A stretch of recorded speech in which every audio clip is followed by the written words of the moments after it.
There are 3 cheap cars sitting on dealer lots in 2026 that salespeople secretly hate. Not because they are bad cars, because they refuse to die. These are the kind of cars that survive neglect, bad owners, skipped oil changes, and still start every single morning like nothing happened.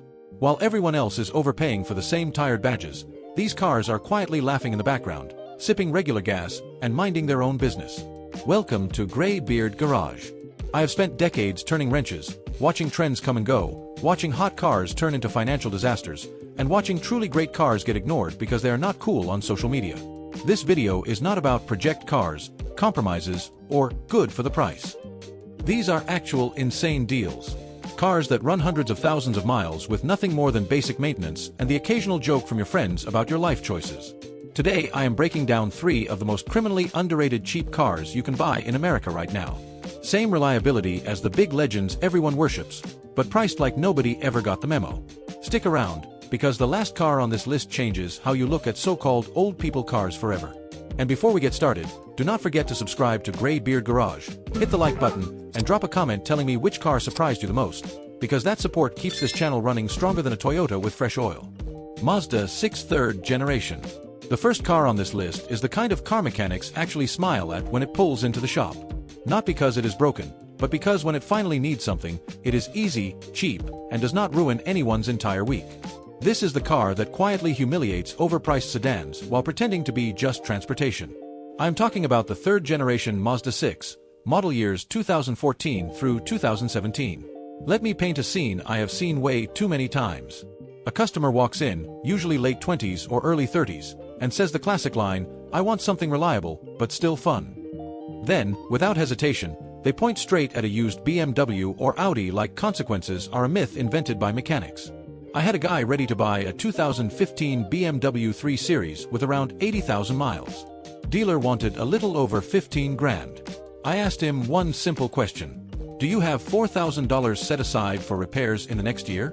He laughed. I did not.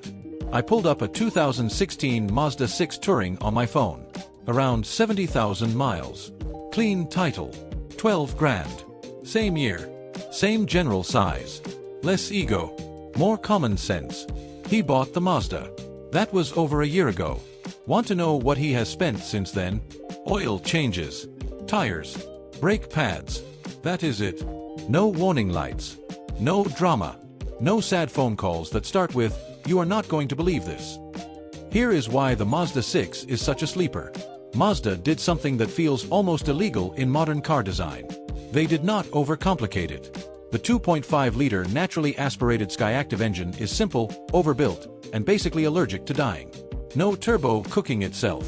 No CVT pretending to be a transmission. No dual clutch roulette.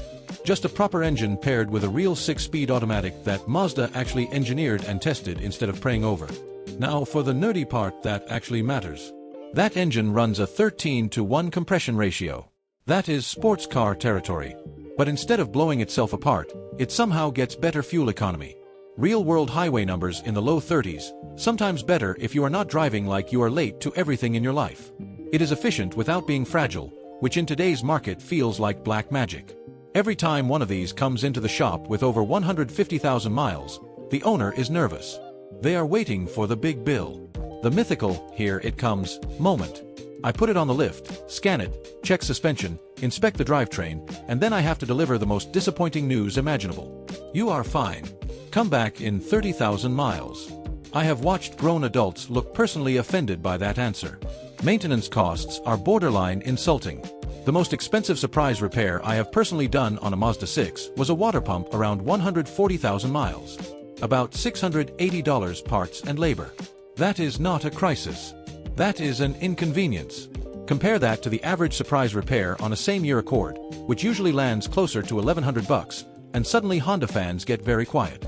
Used prices are where this thing becomes ridiculous. A 2017 Mazda 6 Touring with around 70,000 miles usually sells between 12 and 14 grand. A same-year Camry with similar mileage is closer to 17 to 19 grand. You are paying 5 grand extra for a reputation Mazda already earned, but nobody bothered to notice. Quick inspection tips before you buy one. First, check the infotainment control knob. If it feels loose or sticky, the previous owner treated it like an arcade joystick. Not a deal breaker, just negotiation power. Second, take it on the highway and lift off the gas around 45 miles per hour. If you feel a slight shudder, it is probably motor mounts. Known issue. About $350 to fix. If the seller refuses to negotiate, walk. Also, some early models had paint adhesion issues. Check hood and trunk edges for bubbling.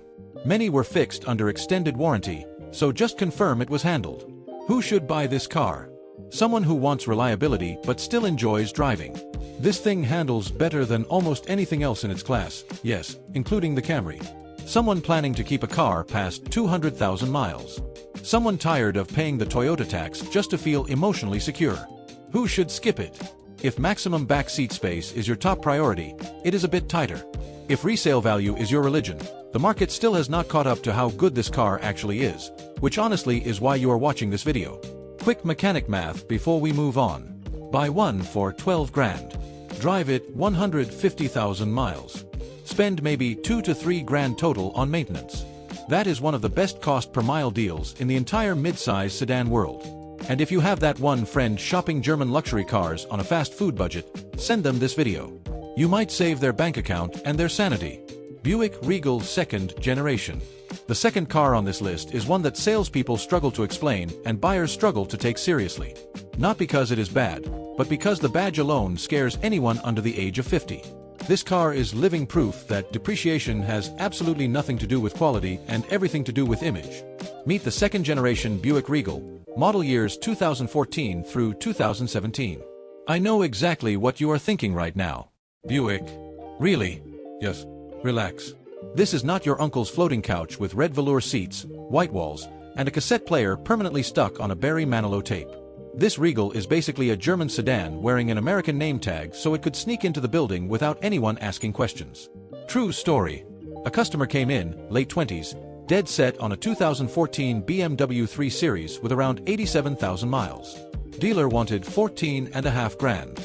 I looked at the service history, looked at what maintenance was coming due, and told him straight up, you are about to buy a $14,000 car that will need about $4,000 in repairs in the next year and a half. He did not love that answer. He asked what I would buy instead. I pulled up a 2015 Buick Regal on my phone. 62,000 miles. $8,900. Same general power. Quieter ride. Significantly less stress. He bought it. 14 months later he came back for an oil change. Total repair costs so far? $47. Oil and an air filter. That is it. I wish German luxury cars embarrassed themselves this easily more often.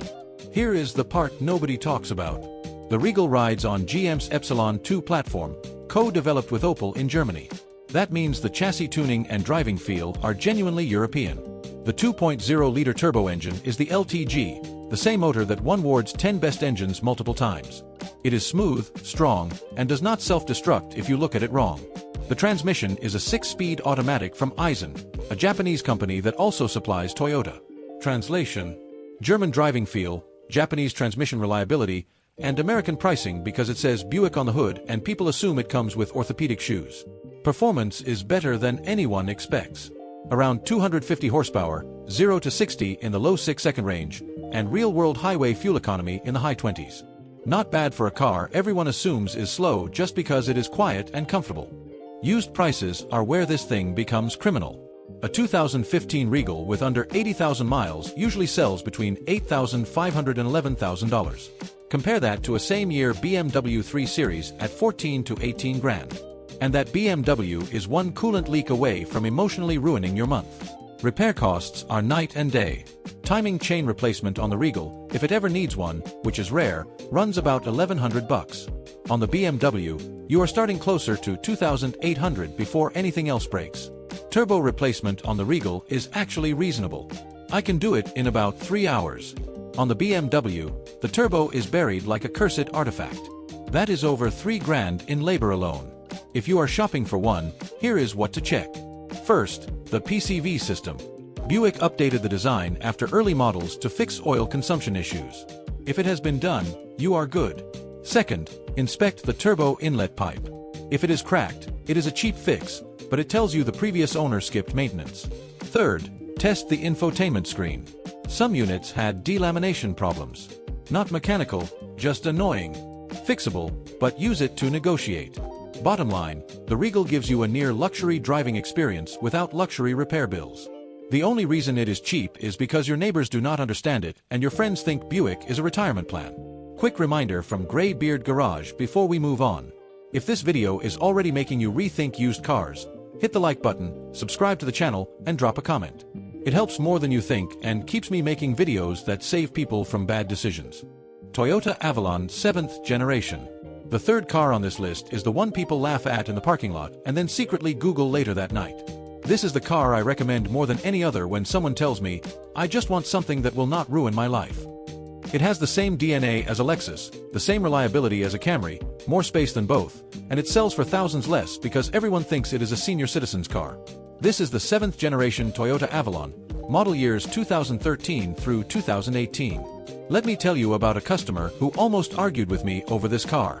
A couple of years ago, a woman in her mid-40s came in with a professional job, a daily commute of around 60 miles, and a budget near 18 grand. She had been shopping Camrys and Accords like everyone else on autopilot.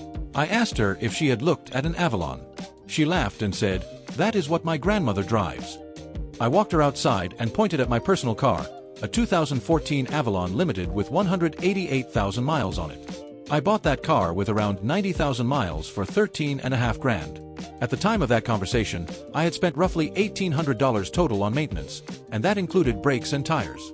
I watched her expression change in real time. She stopped laughing. She bought a 2015 Avalon XLE the following week with 71,000 miles and paid just over 14 grand. She texted me recently. She is now past 140,000 miles with zero mechanical issues. Her exact words were, "Why does nobody talk about this car?" Great question. That is exactly why Greybeard Garage exists. Here is why the Avalon is such a cheat code. It shares its platform, drivetrain, and engine with the Lexus ES 350. Same parts. Same 6-speed automatic. Same 3.5-liter V6. Same assembly line in Kentucky. The difference is the badge and some interior trim. Mechanically, they are basically twins. That engine, the 2GRF EV6, is one of the most reliable engines Toyota has ever built. No turbo. No direct injection headaches. No timing belt. Just a timing chain that usually lasts as long as the engine itself. I have personally worked on Avalons with well over 350,000 miles on the original transmission. Not stories I heard. Cars I actually touched. Fuel economy is better than people expect. Low 20s in the city and high 20s on the highway. And this thing is built to cruise at highway speeds all day long. Quiet. Smooth. Stable. It feels like it is not even trying, which is exactly what you want when you drive a lot. Now let us talk money, because this is where things get offensive. A 2016 Avalon XLE with around 80,000 miles usually sells for 14 to 16 grand. A same-year Lexus ES 350 with similar mileage runs closer to 21 to 24 grand. That is a $7,000 to $8,000 difference for the same mechanical car. You are paying for leather stitching and valet bragging rights. It gets even funnier. A 2016 Camry XLE V6 often costs the same as, or more than, an Avalon. Smaller car. Less space. Fewer features. Same reliability. Make that make sense. Maintenance costs are laughably low. Brake pads for all four wheels are around $280. Transmission fluid service is roughly $180. A water pump, if it ever fails, usually well past 200,000 miles, costs around 650 bucks. That is not scary. That is Tuesday. If you are inspecting one, here is what to look for. First, run the VIN for dashboard recalls.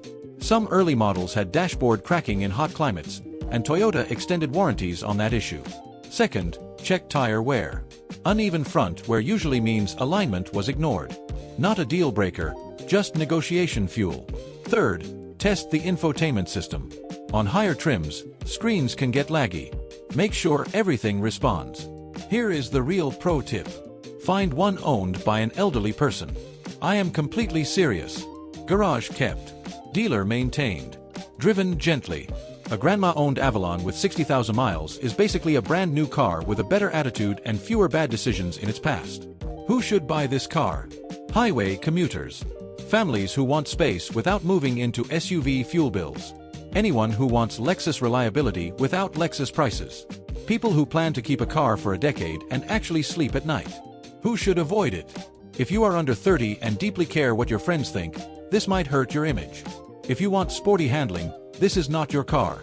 And if you live somewhere with extremely tight parking, yes, it is big. Final mechanic math. Buy one for 15 grand. Drive it 200,000 miles. Spend maybe 3 grand on maintenance. That is it. If I had to buy one car today to last the next 10 years with the lowest possible cost of ownership, I would buy another Avalon without thinking twice. So there you have it. 3 cheap cars in 2026 that the market forgot, but mechanics never did. The Mazda 6 that depreciates like it is cursed but runs like it is blessed. The Buick Regal that is secretly German and criminally underpriced. And the Toyota Avalon, the ultimate old people car that quietly outlives everything else in the parking lot. These are not cars you buy to impress strangers at a red light. These are cars you buy to impress your bank account, your mechanic, and your future self. While everyone else is chasing luxury badges and signing up for financial stress, these cars are just out there starting every morning, asking for regular gas, and minding their own business like responsible adults. If this video changed how you look at used cars, do me a favor. Send it to that friend who keeps shopping luxury cars on a budget that clearly says bad idea. And if you want more real-world car advice with zero dealership nonsense, subscribe to Grey Beard Garage, hit the like button, and drop a comment telling me which one of these you would actually buy. That support keeps this channel alive and keeps me calling out bad car decisions one video at a time. Take care of your car and it will take care of you. I will see you in the next one.